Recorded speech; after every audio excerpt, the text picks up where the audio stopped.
Saudações, chamados irmãos, sejam todos bem-vindos a mais uma lição da Escola Sabatina. De lembrar que nesse trimestre nós estamos assim analisando crescendo em um relacionamento com Deus. E você é o nosso convidado a acompanhar neste canal lições importantes para a nossa vida. E hoje estamos assim na lição número 8, ou nesta semana, entramos na lição número 8, onde tem como tema Vivendo pela Fé. Vivendo pela Fé, esse é o tema muito importante para nós nos dias de hoje.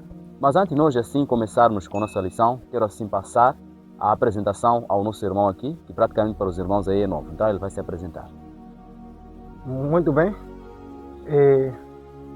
Cá o vosso irmão, Francisco Pedro Luiz Chico, estaremos juntos aqui para analisarmos esta lição. Muito bem, então, irmão Francisco, seja bem-vindo ao nosso canal. Muito bem, então, na lição número 8, que já anunciei praticamente o tema, Vivendo pela Fé. O nosso texto-chave, o verso para memorizar, nós encontramos em Hebreus capítulo 11, versos 1, onde diz o seguinte: Ora, a fé é a certeza de coisas que se esperam ou seja, lendo de novo, ora, a fé é a certeza de coisas que se esperam, a convicção de fatos que não se veem. Então, a definição básica do livro de Hebreus 11 acerca da fé é que a fé é a certeza de coisas que se esperam e também a convicção das coisas que não se veem. Então, vamos explorar ainda mais este tema, este tópico, ao longo assim dos nossos comentários. Então, a nossa lição, na introdução, já vai dizer aqui, vai fazer uma comparação, né? Vai falar que alguém um certo dia disse que a fé é como um Wi-Fi, uma rede invisível, né? Que acaba fazendo conexões e que as pessoas usam para entrar, para fazer pesquisas, entre outras funções. E a nossa lição faz uma pergunta muito relevante para os dias de hoje. Como está a sua fé nos dias de hoje? Então é que nós vamos aqui responder ao longo do nosso tópico aqui. Você vai ver sozinho como é que está a sua fé nos dias de hoje. Então vamos para a primeira parte, né, desta lição número 8. E eu queria aqui, né, dar palavra ao irmão Francisco para poder assim nos explorar esta parte onde diz que basta um sinal. O que realmente aqui aconteceu, né, para vir assim o título, basta um sinal. Que sinal foi esse? Então, irmão Francisco, seja à vontade para nos ajudar aqui. Muito bem. Estaremos analisar esse tema e realmente nós encontramos aqui um episódio em que os fariseus, diante de Jesus Cristo, fazem esse pedido. Mas para abordarmos esse tema, nós temos que irmos à Bíblia e compreendermos algumas verdades muito pontuais em relação a este tema sobre o sinal. Lê comigo na sua Bíblia, em Romanos capítulo 1, versículo 19 e versículo 20. Vou ler aqui nessa tradução e você pode me acompanhar lá na sua Bíblia. Diz o seguinte, no verso 19 de primeiras carta de Paulo aos Coríntios. Diz o seguinte: Porquanto o que de Deus se pode conhecer, neles se manifestou, porque Deus lhe o manifestou. 20.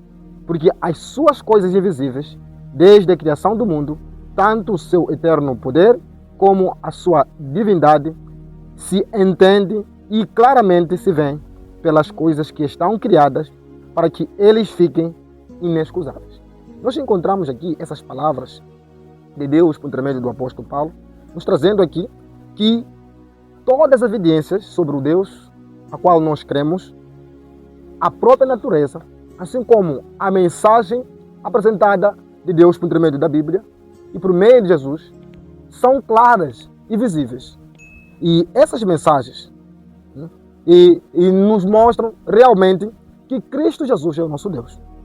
E nesse verso que nós estamos a analisar, em Marcos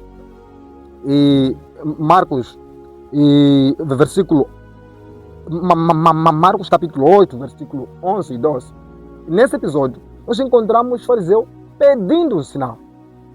E ao longo da história, nós sabemos que o povo de Deus, ao longo da história, em cada geração, pediram um sinal. E E isso não é diferente para os dias de hoje. Nós, hoje, temos contemplado essa ansiedade. Pessoas que a cada dia querem um sinal. E nessa vertente, encontramos uma resposta vindo de Deus, a qual os fariseus não esperavam. De que ele não poderia dar o sinal que superficialmente eles queriam. Mas vimos aí e Jesus Cristo dando o verdadeiro sinal que eles precisavam. Nós vamos analisar aqui e alguns pontos importantes que levou com que Jesus Cristo não desse o sinal que tanto eles almejavam. Analisando a lição, eu encontrei aqui um ponto que também a lição traz, que é colocar a Deus à prova. Isso foi um dos primeiros sinais que mostrou a Cristo que realmente a necessidade dos fariseus não era genuína.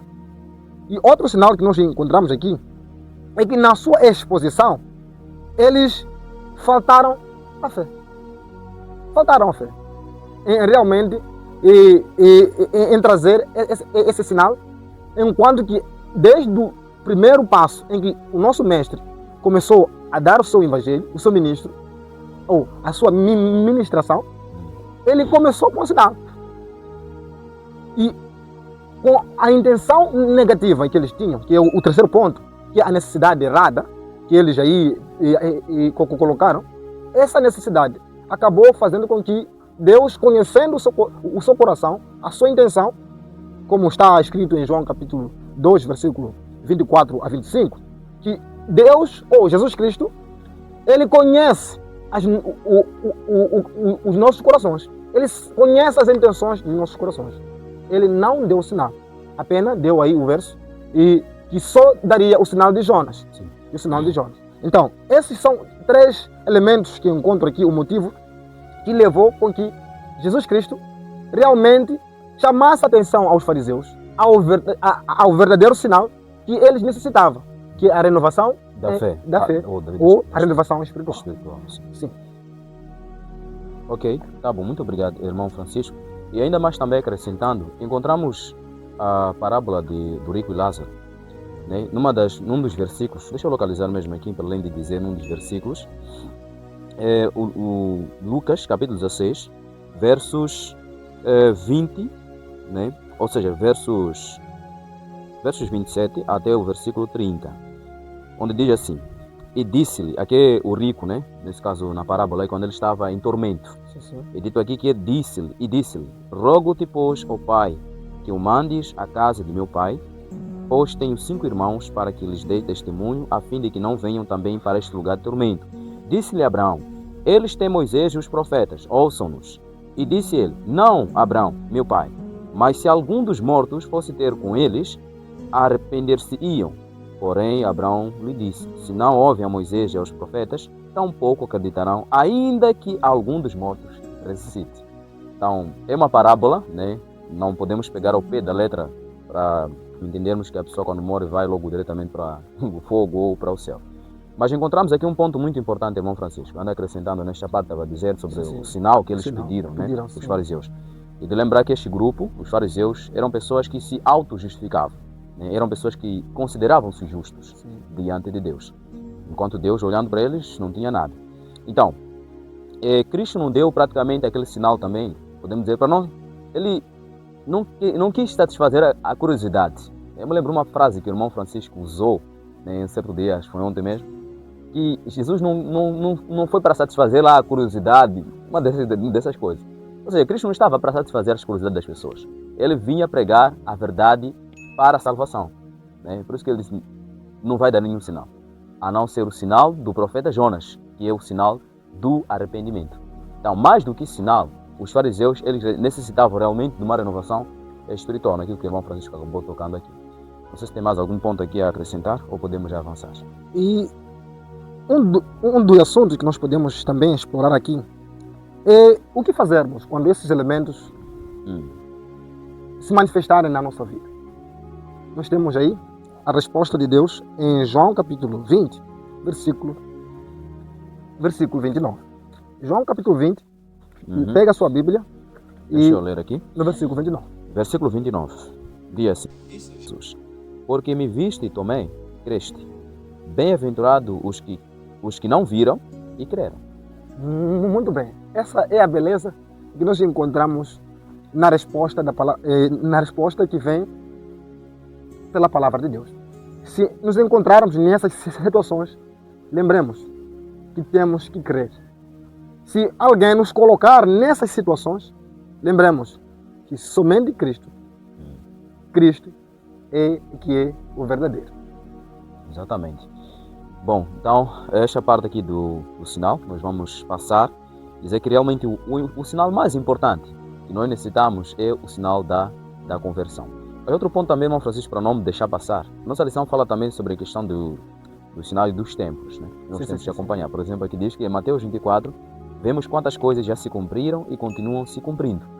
Esses são sinais proféticos, né, que nós precisamos também acompanhar para realmente ver aquilo que é a proximidade da vinda de Cristo. Mas o que aconteceu realmente aqui na história de entre Jesus e os fariseus é uma coisa já bem diferente. Eles queriam satisfazer a curiosidade, mas Cristo trouxe aquilo que necessitavam realmente. E realmente, hoje em que vivemos, muitos hoje estão iludidos nessa cidade, querendo um sinal. E buscam lugares que satisfazem os seus desejos, mas não a verdadeira compreensão da palavra de Deus. Realmente, o sinal, nós precisamos do sinal. Mas para o quê? O nosso irmão já respondeu. Sim. Para conhecermos em que tempo da história nos encontramos. E como as verdades bíblicas vão se cumprindo ao longo da história. Realmente, este será uma das armas do inimigo, quando vamos para Apocalipse capítulo 13, falando sobre a besta que surge da terra, nós encontramos que o inimigo usará este elemento, que é o sinal, até fazendo o quê? Cair fogo do céu. Sim. Para enganar muitos. Então, nós, como os seguidores da Bíblia, que cremos no Evangelho que vem de Deus, nós temos que firmar nas evidências que Deus nos deu. Exatamente. Muito bem. Então, vamos para a outra parte, né, que vem aqui. Jesus vê nossa fé. Vamos ler aqui Mateus capítulo 15, versos 21 até o versos 28. Mateus capítulo 15, versos 21 até 28. Nós lemos aqui: E partindo Jesus dali, foi para as partes de Tiro e de Sidom. E eis que uma mulher cananeia, que saíra daquelas cercanias, clamou dizendo: Senhor, filho de Davi, tem misericórdia de mim, que minha filha está miseravelmente endemoniada. Mas ele não lhe respondeu palavra. E os seus discípulos, chegando ao pé dele, rogaram-lhe dizendo: Despede-a, que vem gritando atrás de nós. E ele respondendo disse: Eu não fui enviado senão às ovelhas perdidas da casa de Israel. Então chegou ela e adorou, dizendo: Senhor, socorre-me. Ele, porém, respondendo disse: Não é bom pegar o pão dos filhos e deitá-los aos cachorrinhos. E ela disse: Sim, Senhor, mas também os cachorrinhos comem das migalhas que caem da mesa dos seus senhores. Então respondeu Jesus e disse: Ó mulher, grande é a tua fé, seja isso feito para contigo, como tu desejas. E desde aquela hora a sua filha ficou sã. Irmão Francisco, uma pergunta nessa história. Nós vamos ver que Jesus era alguém que sempre estava disposto a atender as pessoas, né? O paralítico, aqueles dois cegos, né? O cego Bartimeu também. Sim. Então Jesus é alguém que estava pronto para poder atender. Mas nessa história aqui, vemos parecer um comportamento talvez um pouco assim estranho. Vê uma mulher buscando ajuda, mas Cristo não lhe dá ouvido, continua caminhando. E a pergunta que surge é, que muitos amigos nossos podem colocar aí, é: por que Jesus agiu dessa forma com esta mulher? Muito bem, respondendo essa questão, e nós temos que entender que em todas as vezes em que Jesus manifestou o seu poder para curar as visões ou fazer qualquer outro milagre, Jesus fazia com a intenção de o quê? Chamar a consciência humana ao conhecimento de Deus. Aquele que cria em Deus, esse recebia de Deus a ajuda ou da cura, dizia: da cura espiritual, primeiro, e segundo, a restauração física como resultado da fé. Então, essa mulher é um caso muito impressionante para nós realmente compreendermos aqui. E encontramos Jesus e implicando a mulher para que dela se manifestasse realmente aquilo que era necessário naquilo que ela necessitava. Realmente a mulher queria a cura, mas não estava pronta. Okay. Cristo, conhecendo o coração, e já recitei aqui em João capítulo 2, versículo 24 a 25, ele queria que nessa mulher se manifestasse também o desejo do verdadeiro quê? Da verdadeira necessidade. E quando ela ainda resistiu, demonstrou que realmente ela estava pronta para receber o dom gratuito de Deus. E nós vemos aqui, para ainda mais crescermos esse ponto, vimos que a lição também vem enfatizando essa mesma ideia, em que em todas as vertentes em que Cristo manifestava esse dom, ele fazia para vendo a fé e também agia fortalecendo a fé.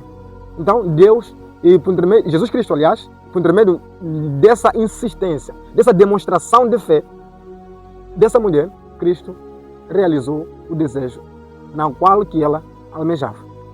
Então nós encontramos essa verdade muito emocionante e que o próprio mestre diz assim: mulher, grande é a sua fé. Exatamente. Porque mesmo assim permaneceste firme. É o que realmente nós temos que aprender em qualquer que seja a circunstância da nossa vida. Ok, muito obrigado. E também, conectando aqui, encontramos homens que insistiram, né, com Deus. Por exemplo, Jacó. Sim. Né, momento em que estava desesperado, em angústia. Né, então, quando apareceu Deus, praticamente aí para lhe perdoar, né, para lhe dar, Deus tinha que lhe estimular a fé também, tinha que desenvolver. Né. Aí é dito em Gênesis, se me lembra aqui, o Gênesis 232, né, o verso, sim, o capítulo, que diz que Jacó lutou com Deus. Né. Então foi aí uma luta para que Jacó pudesse assim ter seus pecados perdoados.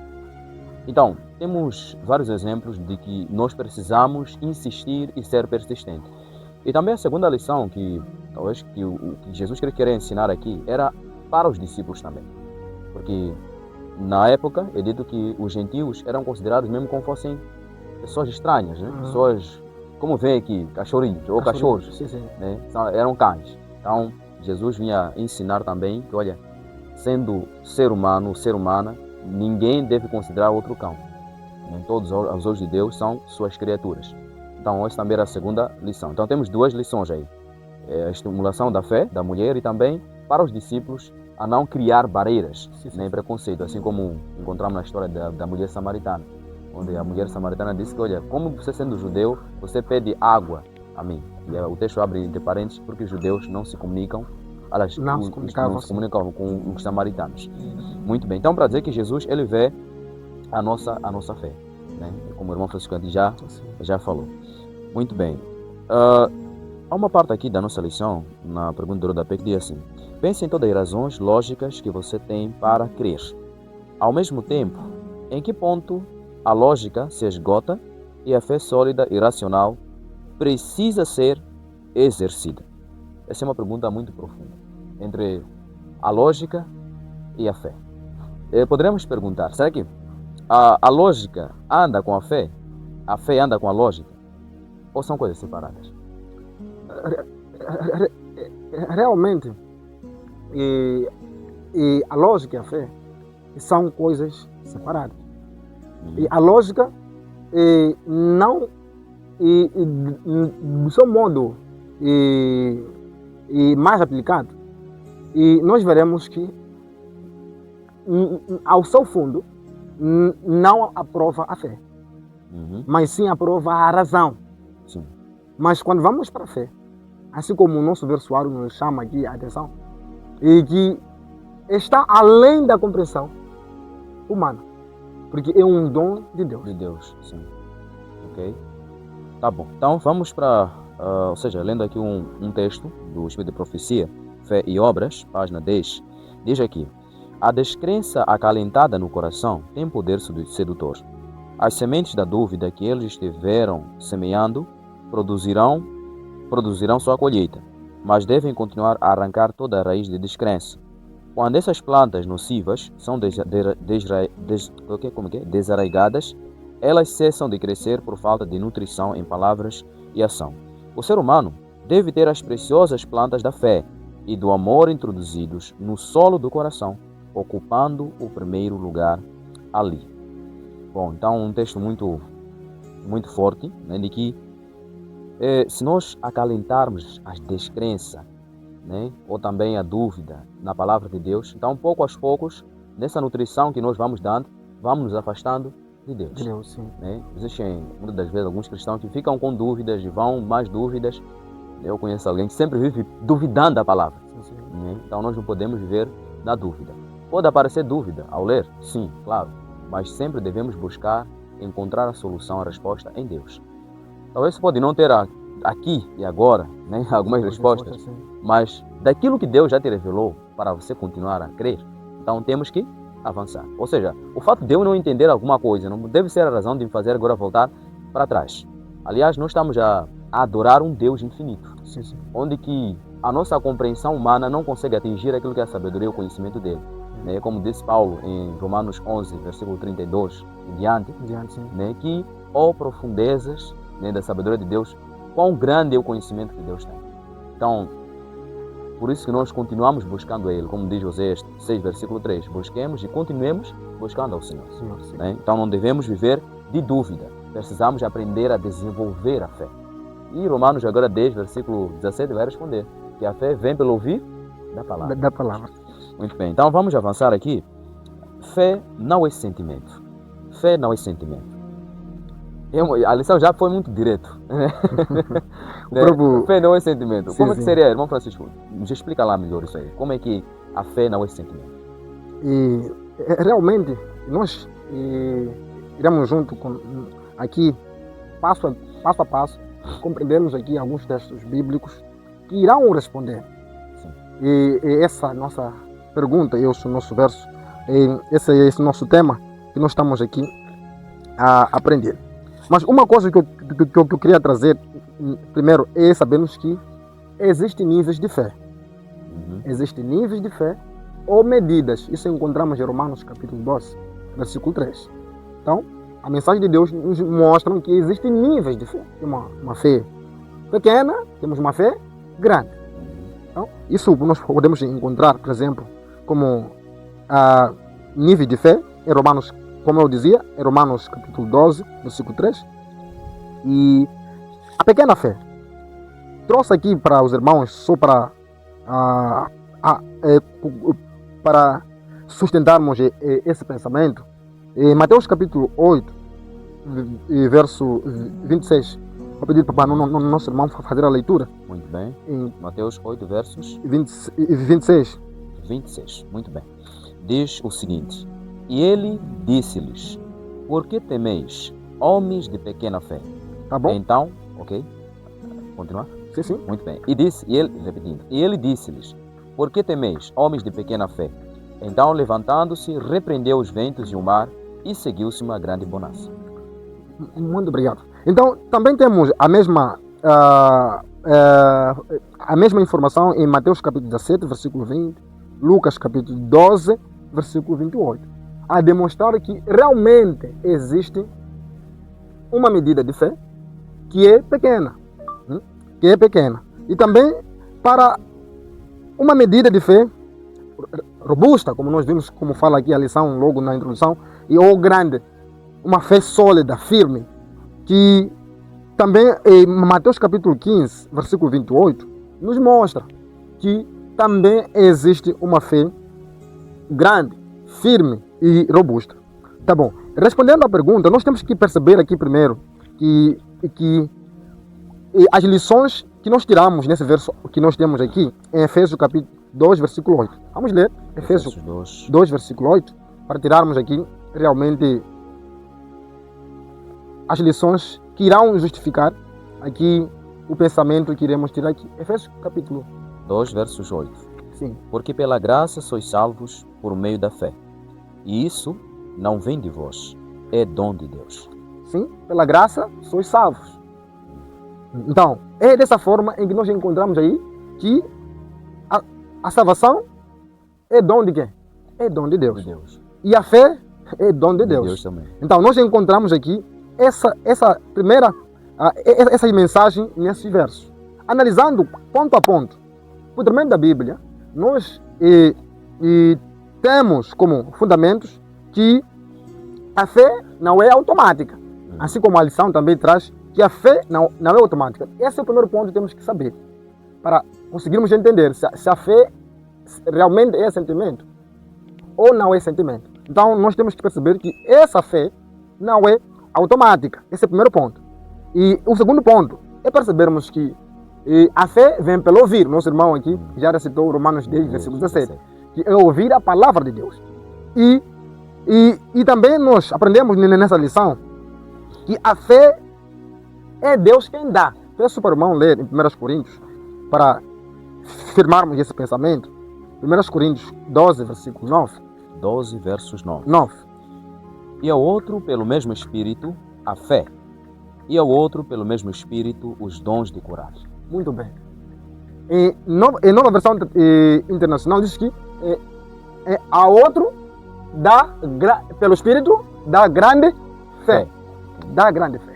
Então, nós vimos que o Espírito Santo, que é o Espírito de Deus, ele dá a fé.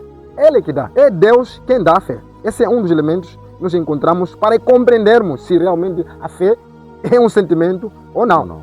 E em Efésios, esse texto mesmo que acabamos de ler, Efésios 2, 8, nos diz que é Deus quem dá esse dom.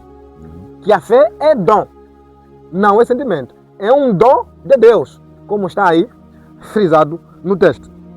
E também, com base nesses textos, que vimos que a fé não é automática, vimos também que a fé vem pelo ouvir, é Deus que dá, mediante o Espírito Santo, e também é o dom de Deus. Logo, os textos nos mostram e nos dão a resposta, que realmente a fé não é sentimento.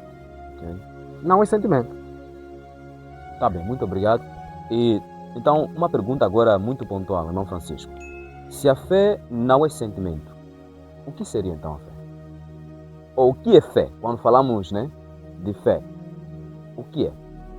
Basicamente, o hebreu já deu uma definição no início, de que são coisas que se esperam e a certeza e a convicção de coisas que ainda não, ou seja, de coisas que não se veem. Então, numa definição talvez mais básica, resumida, o que seria realmente fé? Quando nós dizemos que eu tenho fé em Deus, o que seria basicamente nessa expressão? E eu vejo que o Salmos 62, verso 8, que é o verso áureo do tema passado, eu vejo que responde melhor realmente a pergunta aqui. É a confiança total em Deus a todo tempo. Okay. Confiar em Deus da forma total, mas também em todo o tempo. Esse é o resumo completo que eu encontro em Salmos 62, versículo 8. Confiar, Confiar no Senhor. Também Provérbios 3, versículo 5. Confia no Senhor de todo o seu coração e Ele endireitará as tuas veredas. Não te apoie no seu próprio entendimento. Sim. Muito bem. Então, complementando aqui, a lição realmente nos chama a atenção de que nós não podemos viver dependendo dos nossos sentimentos. Diz que os sentimentos não devem dominar nossa experiência religiosa nem nosso relacionamento com Deus. E diz que é justamente quando pensamos estar distantes dele que precisamos exercer a fé e clamar ao Senhor. Então, nós não podemos depender de sentimentos.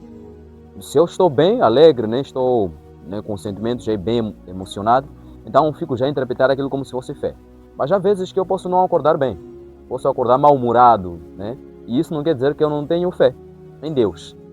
Pode vir talvez uma tristeza, isso não quer dizer que eu perdi a fé, porque a fé, como disse o irmão Francisco, é uma dependência total em Deus, é uma confiança total em Deus, que não depende das circunstâncias, dos sentimentos, não depende disso. Você continua confiando em Deus porque você sabe que Deus é Deus.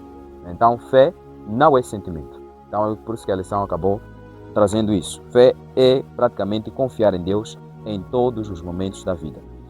Então, nós temos aqui o livro de Hebreus 11. Vamos ler aqui um pouco esse Hebreus 11, onde nos apresenta aí a lista de homens, né, que exerceram a fé. A lição vai destacar alguns pontos, né, ou é chamado assim exemplos de fé. Leamos aí o Hebreus capítulo 11, né, e vamos aí continuar, né, versículo 2. Lemos agora versículo 1, onde definiu sobre o que seria a fé. E versículo 2 agora nos fala aí, porque por ela, ou seja, pela fé, os antigos alcançaram testemunho.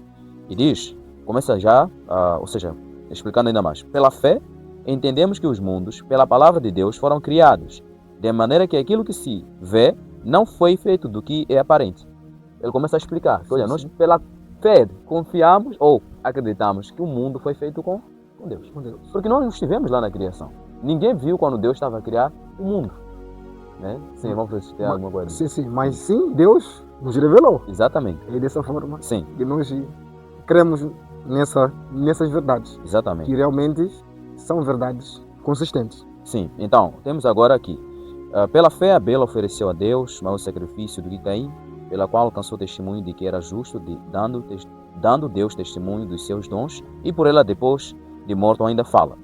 Pela fé, Enoque foi trasladado para não ver a morte, e não foi achado, porque Deus o trasladara, visto como antes da sua transladação, alcançou testemunho de que agradara a Deus. E aqui, então, o apóstolo Paulo dá uma pausa, né, para explicar uma coisa. Ora, sem fé é impossível agradar-lhe ou agradar a Deus, porque é necessário que aquele que se aproxima de Deus creia que Ele existe e que é galardoador dos que o buscam. E aí, então, ele diz a pausa e aí continua. Assim. Pela fé, Noé, divinamente avisado das coisas que ainda não se viram, temeu e para a salvação da sua família preparou a arca, pela qual condenou o mundo e foi feito herdeiro da justiça que é segundo a fé. Pela fé, Abraão, sendo chamado, obedeceu, indo para um lugar que havia de receber por herança e saiu sem saber para onde ia. Pela fé, ainda falando de Abraão, e ainda mais vai citar, né? Se me lembro aqui, a lista por isso vai continuar. Pela fé, como é que é? Tem mais outros personagens, né? Pela fé. Temos aí a Sara, sim. Temos aí também o Moisés. Temos e outros heróis da fé. Jacó também, sim, está lá. Isaac, né? Então, sim. Então todos esses homens aqui são contados como heróis também da fé, são chamados assim. Eles já alcançaram um testemunho muito grande porque eles exerceram a sua dependência total em Deus. Se formos para pegar cada um para podermos analisar aqui a história, vamos levar 2 horas de tempo. Muito longo. Mas certo é que eles viveram pela confiança em Deus. E um dos exemplos, como Abraão, por exemplo, né? Ele confiou que Deus iria lhe dar um filho mesmo na sua velhice. Né? E aí, realmente aconteceu. Então, irmão Francisco, não sei se tem alguma coisa ainda a crescer nessa parte de exemplos de fé, ainda dentro da nossa também, dentro da nossa lição, daquilo que o irmão também preparou. Tá bom, eu tenho mais um ponto para nós aqui acrescentar nessa lição. É de encontrarmos aqui realmente, e eu vejo uma oportunidade, uma oportunidade muito grande, em que esse capítulo 11 de Hebreus nos dá uma oportunidade em que nós compreendemos realmente a grandeza de Deus. Primeiramente, é só para dar aí ainda ênfase na lição passada, porque pode ser a pergunta de alguém que está aí a me assistir ou está estudando a lição e então, irmão Albino, irmão Francisco, como eu posso ter fé? Pergunta muito pontual. Se realmente é dom de Deus, então o que eu devo fazer? Porque eu sei que a fé não é automática. Ir à igreja, participar das atividades da igreja, isso não significa ter uma fé forte. Ou também não significa ter fé. Então, como realmente eu posso ter fé? Então, pode ser a pergunta. E a lição também responde, mas com mais ênfase, vamos dar aqui alguns textos, só para ainda apoiarmos ou trazermos aqui o esclarecimento desse assunto. Realmente a lição nos dá aqui o capítulo de Lucas, capítulo 17. O Lucas capítulo 17, versículo 5. Vamos ler aí e leia também na sua Bíblia. Acompanhe-nos. E nesse verso que nós iremos aqui apresentar. 17 verso 5, né? Verso 5, sim. Posso ler aqui? Sim, sim. Disseram então os apóstolos ao Senhor: acrescenta-nos a fé. Disseram ao Senhor, acrescenta-nos já A fé. a fé. Então, se nós precisamos de fé, que realmente é importante e que tem um papel muito importante na salvação, que é a resposta que nós temos, que é dada por Deus a nós, por intermédio do sacrifício de Cristo. Essa resposta que é a fé, que em nós é dada e regenera o nosso caráter para Deus. Essa fé nós temos que pedir a Deus. Não é sentimento, é dom de Deus, mas sendo dom de Deus, o que devemos fazer? Temos que pedir. E Lucas está a nos dar aqui um exemplo de homens que perceberam-se que realmente precisavam de fé e pediram. Mas pode ainda existir? Será que é só assim de uma forma automática, irmão? Eu vou ter? Não. Não é assim. João capítulo 7 nos responde qual é a atitude em que eu primeiramente devo tomar para que Deus me conceda essa fé. 7:17. Então, pode ser essa pergunta. Será que é só pedir e vou receber a fé? Mas não é só isso. Há uma atitude em que nós temos que tomar, em que João capítulo 7, versículo 17, irá nos dizer qual é essa atitude em que eu e você temos que tomar, em que se estivermos nessa situação. Sim? João 7, verso 17. Se alguém quiser fazer a vontade dele, pela mesma doutrina, conhecerá se ela é de Deus ou se eu falo de mim mesmo. João 7, versos 17. E na nova versão internacional, diz o seguinte, nesse mesmo verso que nós aqui acabamos de recitar, João 7, verso 17, diz o seguinte, nessa leitura: se alguém decidir fazer a vontade de Deus, descobrirá se o meu ensino vem de Deus ou se falo por mim mesmo. A atitude que tem que ser tomada, segundo esse texto, é uma decisão. Nós temos que tomar primeiro a decisão de crermos nessas evidências, de crermos na palavra de Deus, de não duvidarmos em Deus, mas sim de crermos que a palavra de Deus é verdadeira.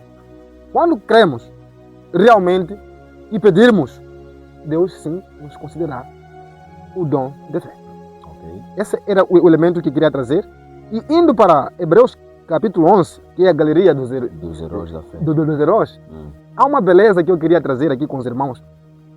E nessa hora, que a lista que está no capítulo 11 de Hebreus ainda está aberta. Esse é o convite em que nós damos nessa hora. Essa é a novidade e a beleza que esse texto tem. Que ainda há oportunidade de preenchermos nosso nome nesse livro pela fé. Eu e você ainda temos chance. Isso nós podemos encontrar em Hebreus capítulo 11, nesse mesmo capítulo, no verso 39 a 40. Nós encontramos essas verdades vindo de Deus. Hebreus 11, 39.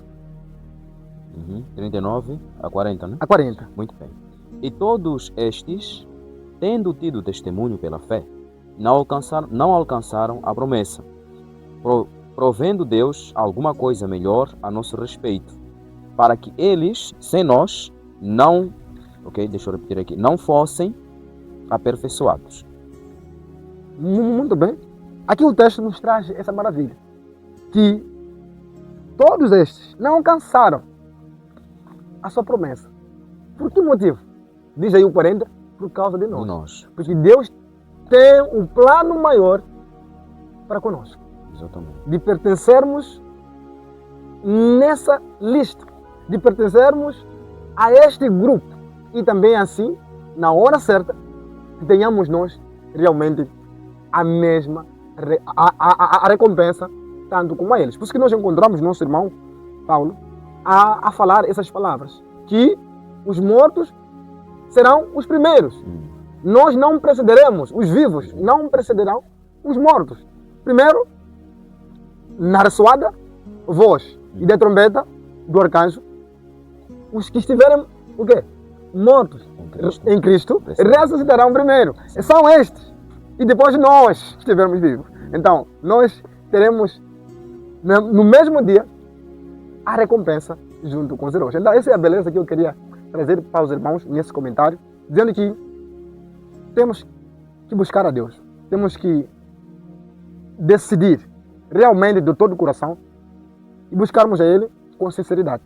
Não sermos cristãos e meros cristãos, mas sim buscarmos praticar realmente o que Deus deseja. Então, esse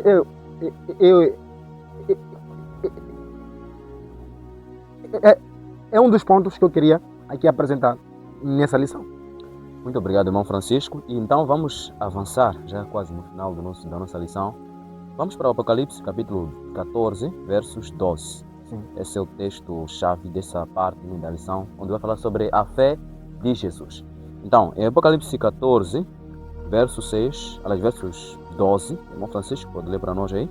Apocalipse 14, 12. E verso 12 diz o seguinte nessa versão: 12. Aqui está a paciência dos santos, aqui estão os que guardam os mandamentos de Deus e a fé de Jesus. Muito bem. Então, Apocalipse, né, é um livro profético, né, onde fala sobre vários cenários proféticos que aconteceram, outros que estão acontecendo e outros que vão acontecer. Então, praticamente, neste capítulo 14 de Apocalipse, nós encontramos aí as 3 mensagens angélicas. Tem do primeiro anjo, temer a Deus, do segundo, caiu Babilônia, e do terceiro, se alguém adorar a besta. Então, é neste contexto da terceira mensagem angélica, que adverte contra a adoração à besta, onde nós encontramos o encaixe desse versículo 12, onde diz que aqui está a paciência dos santos, e aqui estão os que guardam os mandamentos de Deus e a fé de Jesus Cristo. Então, praticamente é um texto que nos leva ao que os santos, nesse caso os que foram justificados né, pela graça de Cristo, foram santificados, vão passar nos últimos dias. Será necessário eles terem a paciência, também estarão guardando os mandamentos de Deus, e outro elemento importante, essencial também, é a fé de Jesus. E é nesta parte aqui que nós vamos encerrar com a nossa lição, fazendo a seguinte pergunta: o que seria a fé de Jesus? Essa é a primeira pergunta. E por que nós precisamos ter essa fé de Jesus? Em que momento nós também podemos ver Jesus exercendo a sua fé em Deus? Então, o que é essa fé de Jesus? E por que é preciso que nós tenhamos essa fé, tratando-se nos últimos dias, né, que vamos viver, em que a besta vai fazer assim a perseguição, ou o papado, sendo mais claro, vai fazer uma grande perseguição aos santos. Por que será necessário essa fé de Jesus, irmão Francisco? Sim, e antes de respondermos essa pergunta, que nós temos que perceber que este texto apresenta aí realmente a característica da igreja. Certo. Desde os primórdios. A igreja de Deus, ela apresenta essas duas características. E também ver em Apocalipse capítulo 19, versículo 10, também encontramos um dos elementos acrescentados para essas duas características que é apresentada. E em outras traduções nós encontramos aí a fé em Jesus, a fé de Jesus, nessa tradução que eu li, e também o testemunho de Jesus para outras versões, em que o capítulo 19 e verso 10 também responde o que significa realmente o testemunho de Jesus, que é o espírito de profecia. Então, nós podemos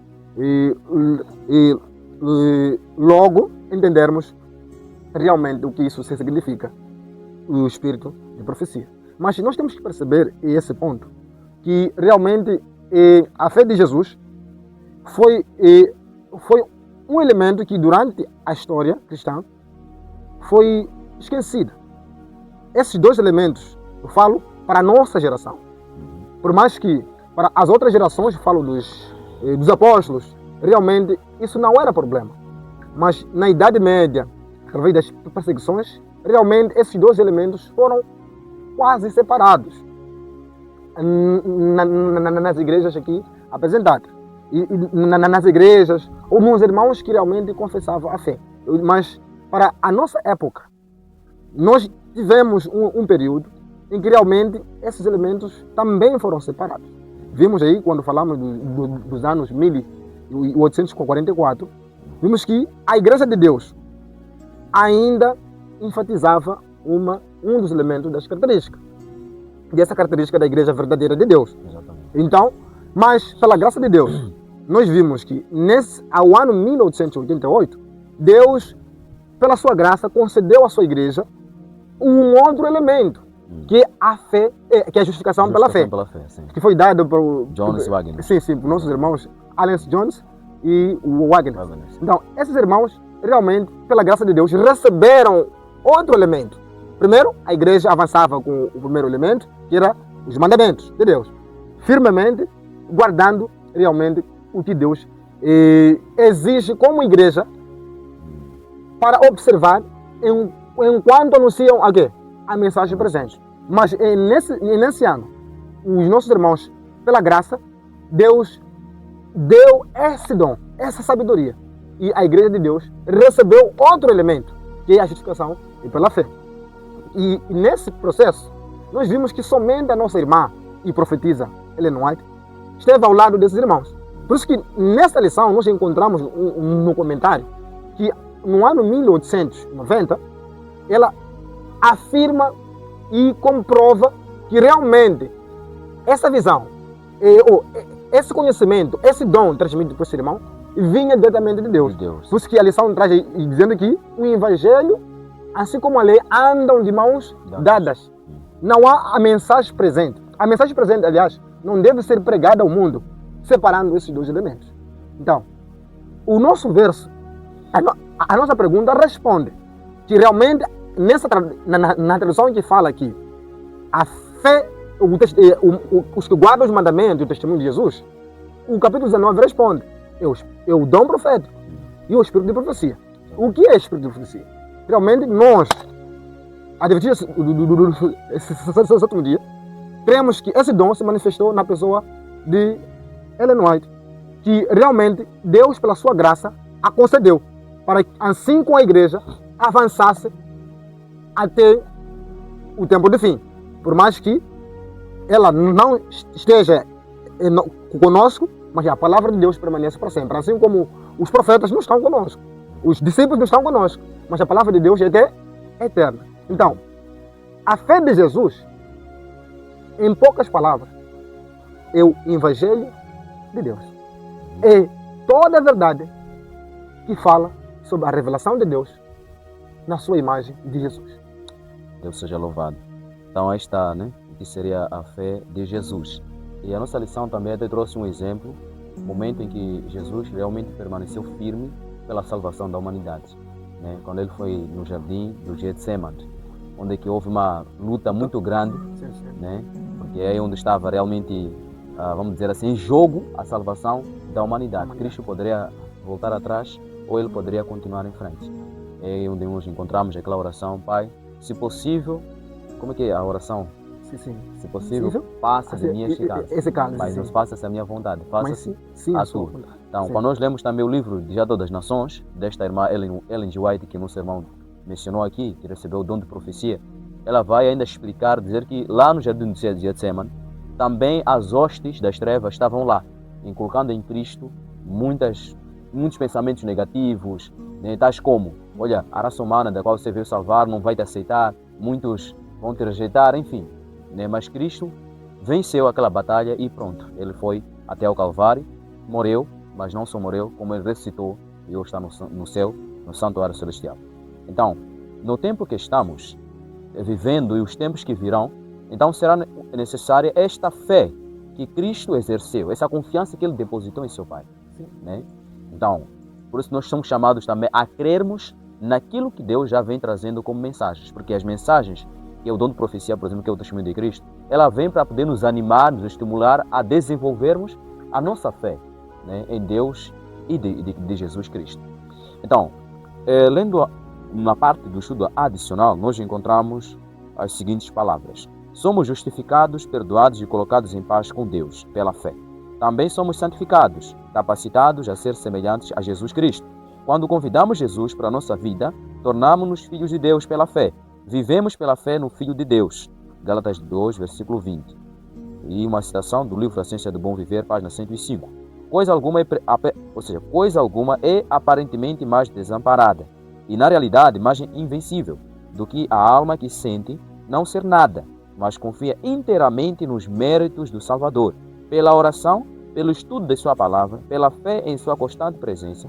A mais fraca das criaturas humanas pode viver em contato com o Cristo vivo, e Ele a assegurará com a mão que nunca a soltará. Né? Então, quando nós temos esse reconhecimento de que nós, sem Deus, não somos nada, e nos apegamos a Cristo totalmente, então Cristo não vai soltar a nossa mão. E ainda mais outra parte diz que sua fé devia ser fortalecida por fervorosa oração e jejum, humilhando o coração. Tinha que se esvaziar de si mesmo e encher-se com o Espírito e o poder de Deus. Somente a súplica fervorosa e perseverante a Deus, feita com fé, uma fé que leva a pessoa a esperar com inteira confiança nele, consagrando-se sem reservas à sua obra, pode ser eficaz para trazer o auxílio do Espírito Santo na batalha contra os principados e as potestades, contra os dominadores deste mundo tenebroso e contra as forças espirituais do mal nas regiões celestiais. O Decreto das Nações, página 344.